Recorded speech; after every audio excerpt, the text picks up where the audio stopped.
Good morning. Hey, so my name is Curt Cooprider. I'm glad to be here with you this morning. It's been a while. It's been almost 6 months to the day since I've been here in Hopkinton. But for those of you who don't know me, so my wife and I are 26-year veterans of Faith Community.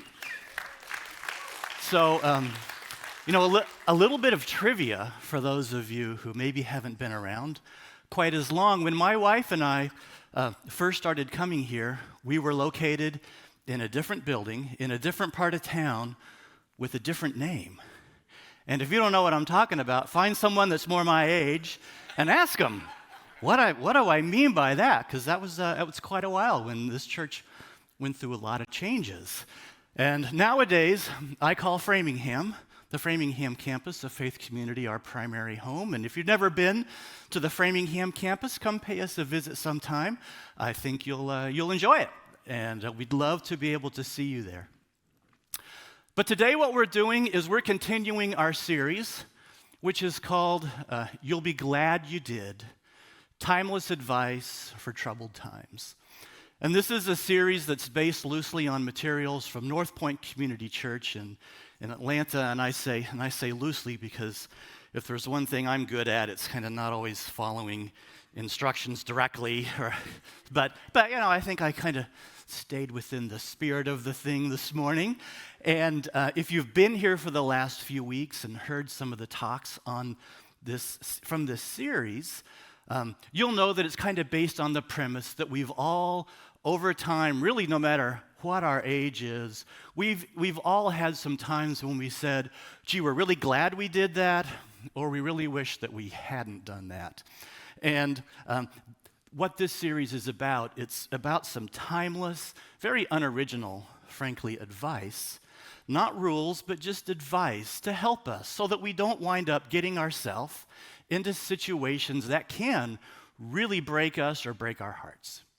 And so that's what this series has been about. And the topic that I have for this morning is forgiveness.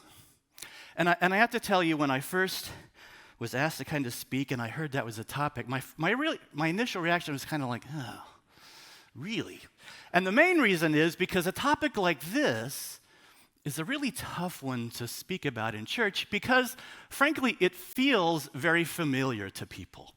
Right? If you've been in the church, it's like, we're Christian. You hear it all the time. We're Christians, supposed to love Jesus, supposed to love each other, supposed to be really forgiving, yada, yada, yada. Like, what else is there really to say about it? It's like, okay, I get it. We're supposed to be forgiving. And so I think if I was in your shoes, out in the seat, listening to someone speak about forgiveness, frankly, one of my reactions would probably be to just kind of say, oh, forgiveness. I think I can catch up on my social media feeds while he's going, because I probably heard all this, and that's fine. So what my goal is this morning is to help you maybe learn a little bit that you haven't heard before about forgiveness. Because I think one of the challenges with forgiveness is that although it may feel familiar to us, there's actually some elements of biblical forgiveness that maybe we're not as familiar with. So give me a chance to kind of share some of that with you. And what we're going to do is we're going to tackle this in 3 parts.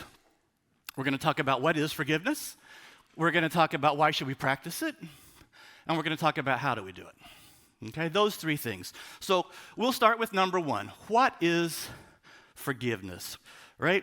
So it's one of those words that you probably feel inside like you know what it is, but you might be a little hard-pressed to actually write down a definition of what forgiveness means. So what I'm going to do is I'm going to actually start to give each of you a chance to do just that, to write down what do you think forgiveness means, because I want you to be able to take that and compare to what we're going to be talking about. So what I'm going to do is it's going to be the most awkward 45 seconds of a sermon that you've ever listened to, because if you've got a pen and a piece of paper, take those out. If you've got your phone, open up your notes application, and what we're going to do is I'm going to give you 45 seconds, and I want you to write it down. I really want you to write it down. If you're watching online, you're not exempt. Same thing, right? Write down, what do you think forgiveness means? And I'm just going to stand here for another 24 seconds.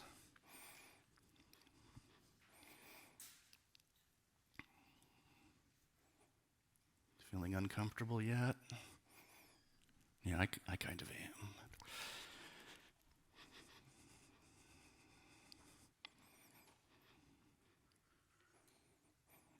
Are you nervous about what's going to happen when it hits zero? Yeah, nothing happens when it hits zero. Okay. So hopefully you've got a definition down of what you kind of, in your mind, forgiveness means. Maybe you cheated and looked it up. All right, no, fine. Okay. So as I was researching about this topic, I came across a lot of different definitions for what forgiveness means. And they all kind of went through an evolution of how these definitions went. So I thought what I'd start with is the dictionary. All right, what's the dictionary say forgiveness is? Forgiveness, the act of forgiving. Not terribly helpful, but let me ask, how many of you put that down as your definition? All right, there's a few hands, right? That's called taking the easy way out. If you did that, all right, we could do a little better. We can do a little better than just the act of forgiving. So let's see how we can build on that. So here's a couple of definitions. I'll put 3 of them up. They're all very similar. I'll read you one of them. That's from the American Psychological Association, right? They should kind of have a good understanding of that. So here's what they say. Forgiveness involves willfully putting aside feelings of resentment towards someone who has committed a wrong, been unfair or hurtful, or otherwise harmed you in some way. And there's a couple of others that are very, very similar. So those 3 definitions up there all have one thing in common, right? They talk about forgiveness as being releasing negative feelings towards someone. So how many of you have a definition kind of like that? Yeah, you're in line with the American Psychological Association, right? So and that's definitely, I think, a more helpful definition than what the dictionary gave us. But I think there's still a little more when we talk about biblical forgiveness that kind of comes into it than that. And let's see, so there are some more definitions that kind of build on this one a little bit. And here's one from the Berkeley Wellbeing Institute, is who it's called. And then this one says, forgiveness in simplest terms is letting go of angry feelings and thoughts towards someone who hurt you and replacing them with positive feelings or thoughts. All right, and then there's another one up there from the John Templeton Foundation, very similar. So it took the first definitions and it built on it a little bit. It says it's not just getting rid of the negative feelings towards someone, but it's actually then replacing them with positive feelings. So, I think, again, that's kind of helpful. And any of you have kind of a definition like that, maybe, that had those 2 parts to it? A couple of you did. So you're probably the people who were like always the teacher's pet, and you probably stayed after school and like helped the librarian shelve books or something like that, right? Kind of the overachievers that you had that part, which is great. And I think that definitions like that, again, are getting even closer to what the biblical definition of forgiveness is. But I do think they're still missing a little something, and the reason of that is if that's all that forgiveness was about, then frankly, when we encounter a tough situation, if we just popped a few pills, we could suddenly start getting rid of negative emotions and replacing them with positive emotions. But I'm not sure we really would have achieved forgiveness at that point, and certainly not a lasting forgiveness at that point. So, what is biblical forgiveness? Well, let me start to answer that question by sharing a true story. All right, it's a simple story that explains a bit about God's economics, is what I'll call it. And I don't want to let that term scare you, and I think you're going to see pretty quick where this is going. And the story starts with, ready? Folding tables. So it's going to be a very deep story. We're going to talk about folding tables. Nothing special, just regular old folding tables. So my wife and I have been married for 34 years, and if you're anything like us, you've accumulated, you've accumulated a lot of folding tables over the year. We certainly have. And so people will come to us and say, hey, can we borrow some of your folding tables? So we'll loan them our folding tables. And so one time we had loaned out some folding tables, and we got them back. And then we went to use one, and we found out all of a sudden that, wait a second, one of these tables is broken. Now, Wasn't quite broken like that, all right? We would have noticed that if it had been that broken, but that's the best I could find of a broken folding table. And so we wanted to use this folding table, and it was broken. And we're like, well, we were a little frustrated about that when we went to use it, and we couldn't use it. And once we discovered that the table had been broken, we kind of felt like we'd been a little bit wronged by the person who had borrowed it, and they hadn't told us. In other words, we kind of felt like they were in debt to us a little bit. And so we had a couple of options of what we could do about this, right? One option is we could demand that person pay for a new table, right? We could make them pay for a new table, certainly within our right to do that. And that would eliminate this feeling of debt that this person had towards us. Or to use the terminology from our discussion today, right, that would forgive the debt that the person owed for us. And of course, another option is that we could choose to pay for a new table ourselves. And in that case, forgiving the person, our friend, for damaging the table required us to be willing to absorb that cost of that damage ourselves, right? We could have them pay it for it, or we could pay for it. Now, you people who we had already identified as the teacher's pets would probably say, hey, wait a second, there is another option. You could choose to tell them, hey, forget about it. And then we could really mean it. Right? We could really mean it. Forget about it. It's okay. And we wouldn't harbor any negative feelings towards them. Right? We could certainly do that. And then we could just choose not to spend the money. Right? Tell them it's okay, don't spend the money, and everything's good. The thing is, even in that situation, we've paid a price. It's not a monetary price, but we paid a price. We paid an emotional price. We can't use our table anymore. We wanted to, and we've just said, all right, fine, we're not going to use the table, and life would kind of go on. But the point is that even though it's not a monetary price, at the end of the day, somebody had to pay a price for that wrong that was done. Might not have been money, but at least was an emotion that a price had to be paid. That debt that got created doesn't just poof, vanish. Someone has to pay the debt for the damage that was done, for the wrong that was done. And that's how it works most of the time when someone does something wrong to us. Someone may have said something hurtful to us or spread gossip about us to our friends. They might have done something underhanded to get a promotion or make the sale or get that date. And you can't put a price tag on something like that, but there's still a sense that someone's done something wrong toward us, and it's damaged the relationship that we have with them, and it creates this sense of a debt, a sense that the person that wronged us owes us something. And that something is not just going to vanish into thin air. And so what do we do in a case like that? All right, so we have two choices. The first thing is that you can make them pay if they've wronged you. And there are a lot of ways that you can make someone pay. Right? You can stop talking to them. You can say mean things to them or mean things about them. Or you could even respond physically if they've hurt you badly. And if they suffer, we may begin to feel a certain satisfaction in that, feeling that they're now starting to pay off that debt that they owe us. And maybe you can relate to that in your own life. But what I would suggest is there are some real challenges with that approach. Choosing resentment and revenge as a solution makes it almost impossible for that damaged relationship to ever be restored.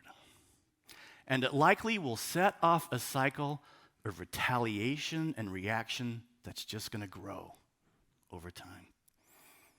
And worst of all, those actions and that attitude begin to spread inside of us and make us colder and harder as people.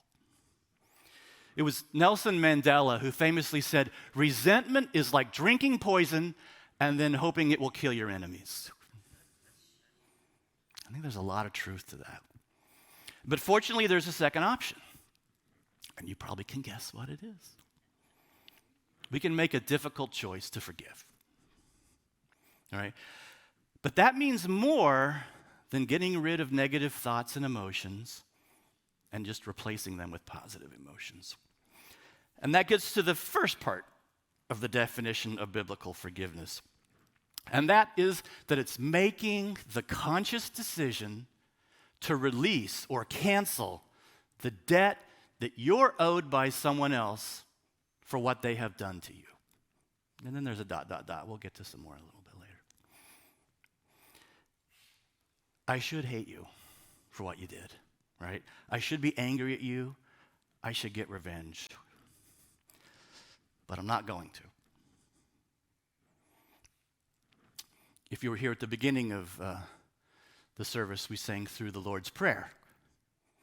And so now, thinking about that, maybe that line in the Lord's Prayer, which says, forgive us our debts as we have forgiven our debtors, may make a little bit more sense, because it's not talking about a loan that someone has given you necessarily, right?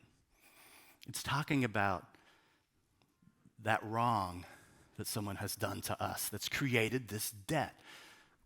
And we'll get more into that.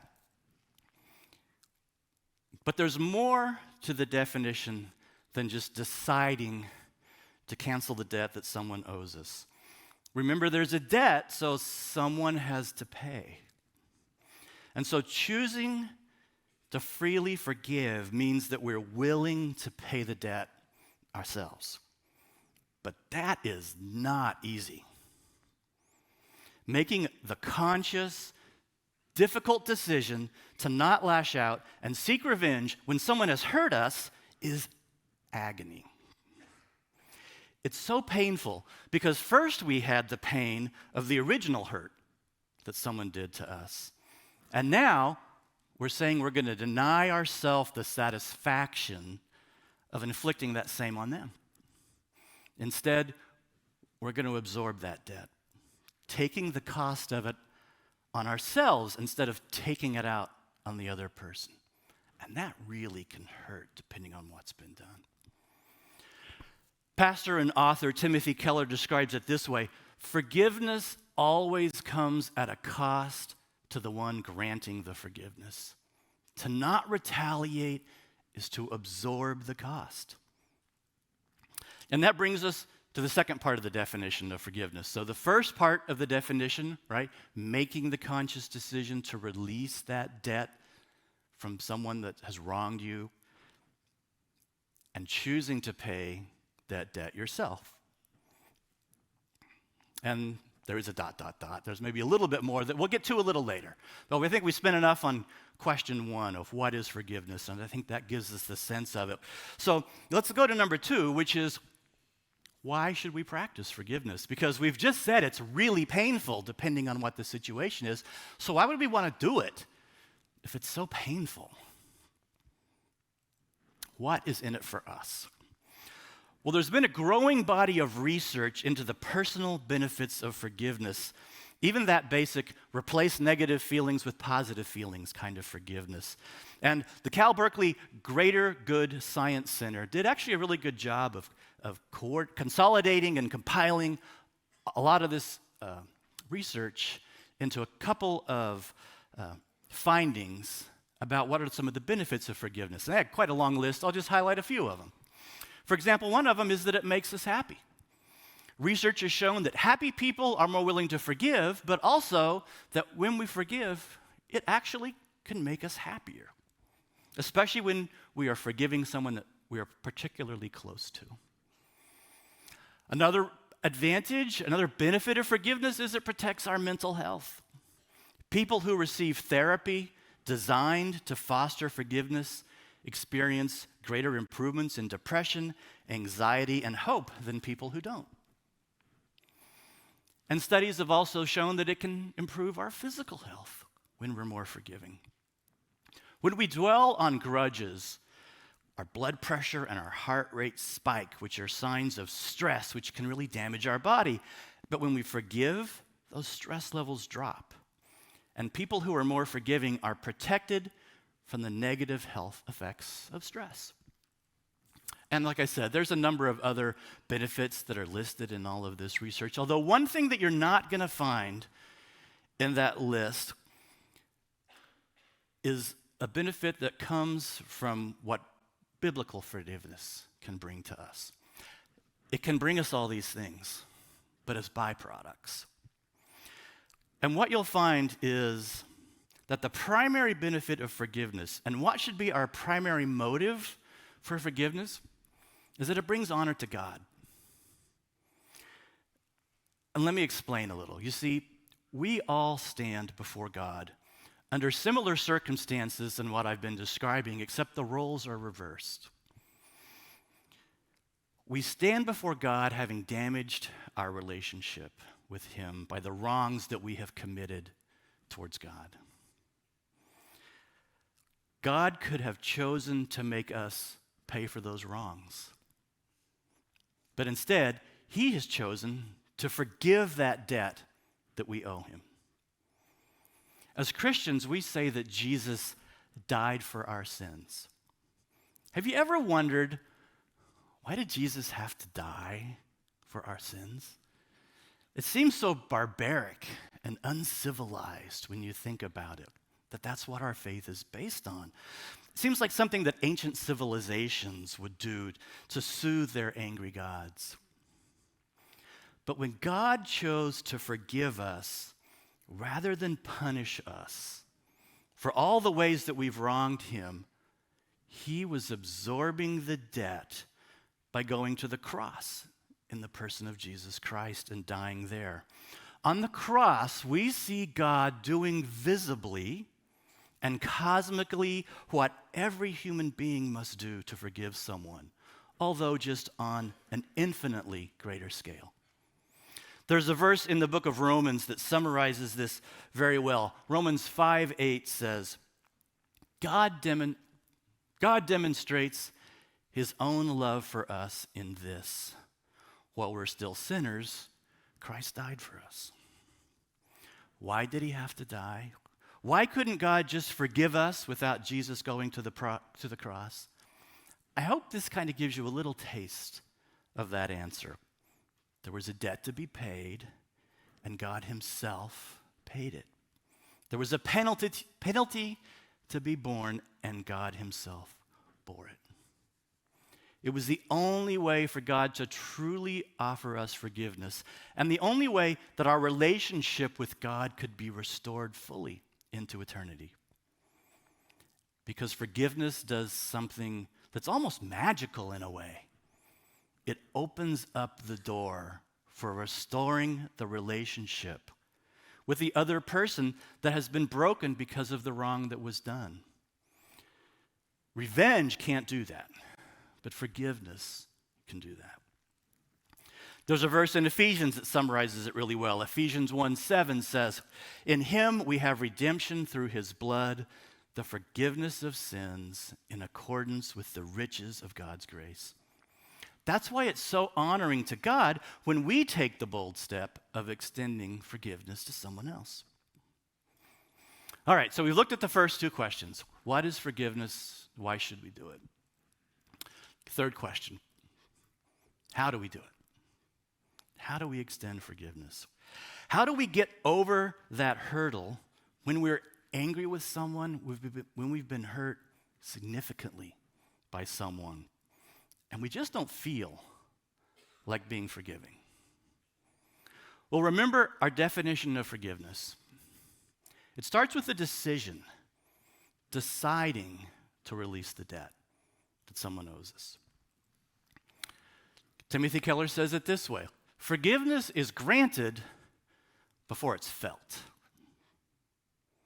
He goes on to say that we should not make the mistake of thinking that we have to feel forgiving before we can grant forgiveness. If we try to do that, it may never happen. We have to grant forgiveness in order to feel it. Author Sue Monk Kidd stated it very well, eloquently. She says, "Some people would rather die than forgive. It's a strange truth, but forgiveness is a painful and difficult process. It's not something that happens overnight. It's an evolution of the heart." So, when I showed you the definition of forgiveness, right, there were two parts, and then there was the ... So what's that third part?